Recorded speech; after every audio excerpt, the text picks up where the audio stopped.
Welcome to day 2 of the science behind the farm.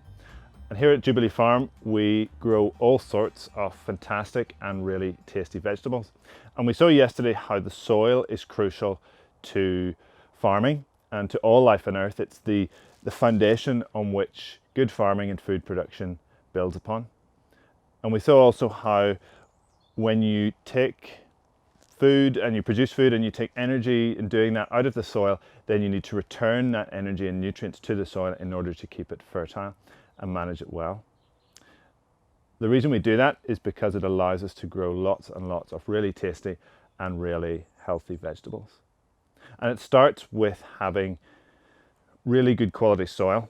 So all that compost that you saw yesterday, at this time of year and even earlier, from late autumn into early winter, when the growing season is largely finished, we start to dress the beds and get them ready for winter. So they've had a season of growing, all that nutrients and energy has come out of them. So we return energy and nutrients by putting compost and manure back into the soil, and then we cover them over for winter in order to suppress weeds and other things from growing.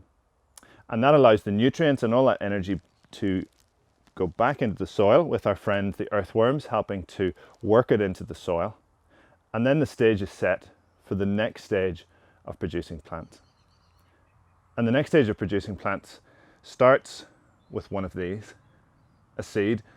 Now in this case this is actually a garlic clove, and garlic is really easy to grow because you just get a bulb and you take the cloves and you plant them and they start to turn into more garlic. With other plants it's from tiny little seeds. But it's worth thinking about all of the information that is contained in a seed like this. It's not just a product of natural selection of this particular species of plant over long periods of time, but it's also a product of artificial selection over a much shorter period of time, whereby people have started to select particular characteristics of plants, whether that's flavor or color or texture, because of personal preference, to compete at vegetable competition, because of market demands, whatever it might be.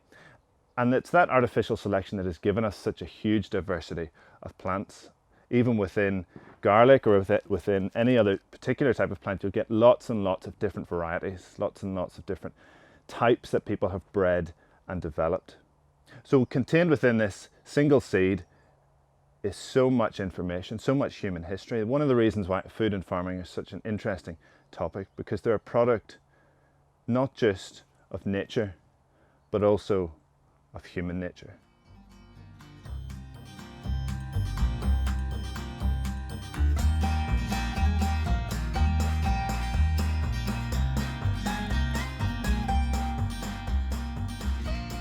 One of the principles of vegetable production, particularly in an agroecological farming system like ours, is that of rotation, because if you don't rotate different types of crops around different places in your garden, then you get a buildup of pests and diseases. So that rotation is an easy way to keep the plants healthy and keep the soil healthy. And what you can see here in our market garden is 5 different zones, each divided in 2. So our market gardener actually is starting a 10-year rotation where we'll have different crops in each section every year and moving around. And that's not just because of pests and diseases building up, but it's also because different plants extract different nutrients more than other types of crops. So again, by moving them around, it just means that everything is in balance here in the market garden. And there are lots of different types of vegetables that we produce here, and all of them go into our veg box. So this year we had 30 different families, 10 of whom every week for 20 weeks got a veg box, and 20 of whom got a veg box every other week.